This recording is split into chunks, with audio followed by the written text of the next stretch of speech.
धन्यवाद सर।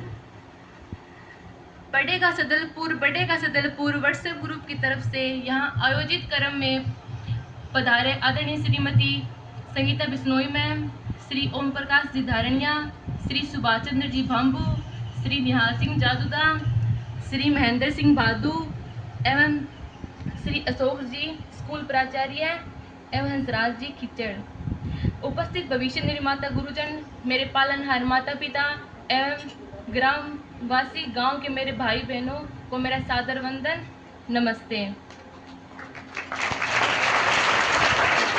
मेरे प्रयासों को आत्मसम्मान देकर हौसला बढ़ाने वाले सभी को हाथ जोड़कर मेरी और मेरे परिवार की तरफ से बहुत बहुत धन्यवाद।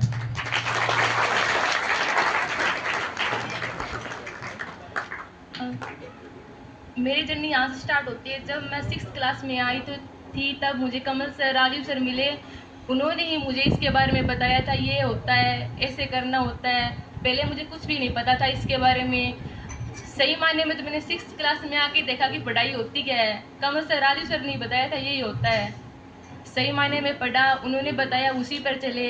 और फिर बाद में 8th तक की 9th में आए सुरेश सर, रमेश सर, गीतिका मैम, अंजू मैम, सभी ने बहुत समझाया, पढ़ाया।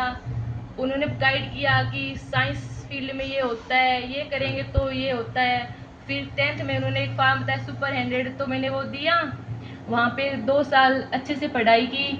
और वहाँ के कोचिंग टीचर्स श्री नवीन सर जी और श्री सतेंद्र सर और अमरेंद्र सर, उन्होंने फिजिक्स पढ़ाई, बहुत अच्छे से तैयारी कराई। और वहाँ का वातावरण बहुत अच्छा है। सबसे बड़ी दिक्कत हमारी क्या आती है पढ़ने में, मोबाइल। वहाँ पे मोबाइल नहीं होते हैं, बस पढ़ना ही होता है खुद का। यहाँ क्या होता है, हम 2 मिनट पढ़ते हैं, 3 मिनट मोबाइल देखते हैं।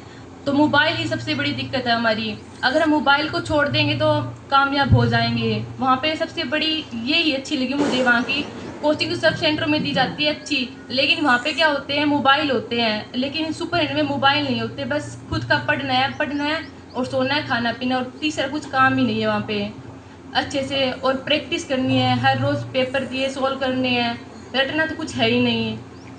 अब हमारा ध्यान सिर्फ मोबाइल की तरफ ही होता है, इसलिए तो हम आगे नहीं बढ़ पाते। और बच्चे क्या होते हैं जो गांव के स्कूल में होते हैं, उनको क्या डर लगता है कि साइंस इंग्लिश में है। वो प्रदीप की बड़ी बड़ी बुक देखते हैं तो लगता है ये तो इंग्लिश है, हमें तो इंग्लिश आती नहीं है। साइंस में कोई इंग्लिश होती नहीं है, बस खुद की लगन होती है। अगर हम ठान लेते हैं कि साइंस लेनी है या ये करना है तो वो होता ही है। दूसरे कहने से कुछ नहीं होता कि साइंस लेगी तो ये बनेगी, वो खुद के ऊपर होता है हम कितना कर पाते हैं उसके अंदर। दिक्कत तो सभी की आती है, हमारे भी आई है, पर वो पढ़ने से हो जाती है, किसी को बताने से सोल्व नहीं होती, खुद को ही करना पड़ता है सब कुछ। और बहुत सारे बच्चे हैं वो 2 महीने साइंस लेते हैं, फिर बच्चे कहते हैं तो इंग्लिश में कुछ नहीं होगी, और 3 महीने पढ़ ली, 2 महीने पढ़ ली, फिर छोड़ दी। खुद को अगर लेना है तो ना उसको करो, इंग्लिश में कुछ नहीं है, धीरे धीरे पढ़ो, सब कुछ समझ में आएगा। पहले मुझे भी लगी थी हाँ प्रदीप की इतनी बड़ी बुक है कैसे होगी, अब लगता है वो बुक तो थी नहीं, कुछ है। सही से करना है सभी को, और दिक्कत तो सभी की आती है। और बाधाओं से मत घबराना, पथ सुलभ तुम्हें हो जाएगा, फिर पथ से विचलित मत होना, निज लक्ष्य बन जाएगा।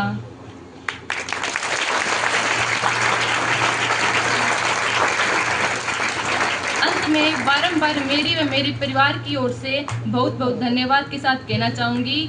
न पूछो कि मेरी मंजिल कहाँ है, न पूछो कि मेरी मंजिल कहाँ है, अभी तो सफ़र का इरादा किया है। ना हारूंगी हौसला उम्र भर, मैंने किसी से नहीं खुद से ही वादा किया है। जय हिंद जय भारत।